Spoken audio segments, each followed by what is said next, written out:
السلام علیکم ورحمۃ اللہ وبرکاتہ۔ مولانا عباداللہ صاحب کا بہت ہی پیارا بیان استغفر اللہ کی فضیلت اور طاقت کیا ہے۔ اگر آپ لوگ کثرت سے یہ شروع کر دیں تو آپ اس کی فضیلت دیکھیں گے۔ ہمارے چینل کو لائک سبسکرائب کیجئے۔ جزاک اللہ، ماشاء اللہ۔ امام احمد بن حنبل رحمۃ اللہ علیہ کہیں سفر میں تھے، رات پڑ گئی۔ رات تو مسجد میں عشاء پڑی تو سوچا کہ رات یہاں مسجد میں گزار لوں۔ مسجد والوں نے کہا بھی ہم نے مسجد بند کرنی ہے، سب باہر نکل جائیں۔ انہوں نے کہا بھی میں مسافر آدمی ہوں، رات گزارنی ہے۔ اپنا تعارف نہیں کروایا میں کون ہوں۔ انہوں نے کہا نہیں جی یہاں اجازت نہیں ہے۔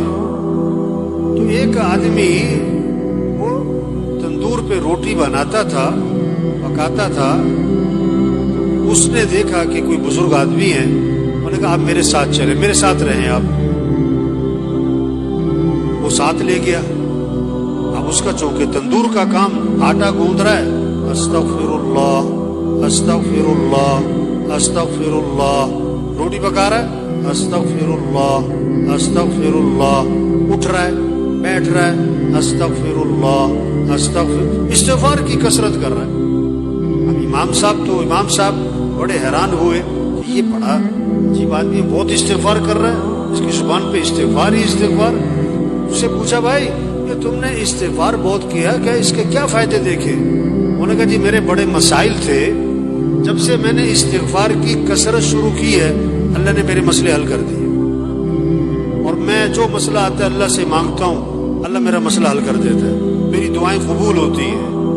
استغفار کی میں نے یہ فائدہ دیکھا، میری دعائیں بڑی قبول ہوتی، میری ساری دعائیں قبول ہوئی، ایک دعا ابھی تک قبول نہیں ہوئی، باقی ساری قبول ہو گئی۔ وہ کون سی نہیں ہوئی بھائی؟ کہ میں نے نام سنا ہے کوئی امام احمد بن حنبل، بڑے اللہ والے، کوئی بزرگ آدمی ہے، میں نے اللہ سے دعا مانگی کہ اللہ میری کبھی ان سے زیارت اور ملاقات تو کروا دے، میں ان کی زیارت کرنا چاہتا ہوں، یہ میں نے دعا مانگی، یہ ابھی تک قبول نہیں ہوئی، باقی ساری قبول ہو گئی ہیں۔ امام صاحب نے کہا اللہ کے بندے تیری وہ دعا بھی قبول ہو گئی، میں جو تیرے سامنے بیٹھا ہوں احمد بن حنبل ہی بیٹھا ہوں، اور مجھے لگتا یہ ہے یہ استغفار کی جو تیری کثرت ہے نا یہی مجھے کھینچ کے یہاں پر لے کر آئی ہے۔ ایک صحابی نکلے اور زور سے کہہ رہے ہیں واہ ذنوبا، آئے میرے گناہ، آئے میرے گناہ، میں تو ہلاک ہو گیا۔ آپ نے میں کیا ہوا کہ حضور میرے سے گناہ بہت ہو گئے، میں تو مارا گیا۔ آپ نے فرمایا کہو اللہم ان مغفرتک اوسع من ذنوبی ورحمتک ارجع عندی من عملی۔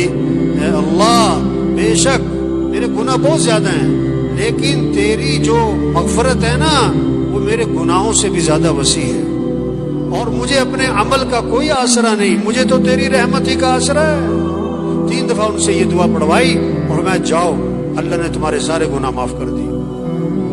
کلکم خطاؤون وخیر الخطائین التوابون۔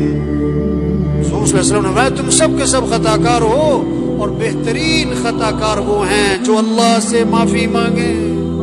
وقلت استغفروا ربکم انه كان غفارا يرسل السماء عليكم مدرارا ويمددكم بأموال وبنين ويجعل لكم جنات ويجعل لكم انہارا۔ استغفار کرو تو کیا ہوگا؟ ایک تو اللہ گناہ معاف کر دیں گے، اور پھر اللہ بارشیں دیں گے، اور اللہ تمہاری مدد کریں گے، مال بھی دیں گے، مال اولاد بھی دیں گے، بیٹے دیں گے، اور اللہ نہروں میں برکت دیں گے، باغات میں برکت دیں گے۔ یہ اللہ کے وعدے ہیں۔ ہمارے مسئلوں کا حل حکومتوں کا بدلنا نہیں ہے، ہمارے مسئلوں کا حل مال کی کثرت نہیں ہے، ہمارے مسئلوں کا حل اسباب کی کثرت نہیں ہے، ہمارے مسئلوں کا حل استغفار ہے، اللہ سے معافی مانگنا ہے، اللہ کے سامنے گڑ گڑانا ہے، اللہ کے سامنے رونا ہے، اللہ کے سامنے تضرع زاری کرنا ہے۔ یہ ہمارے مسئلوں کا حل ہے۔ استغفار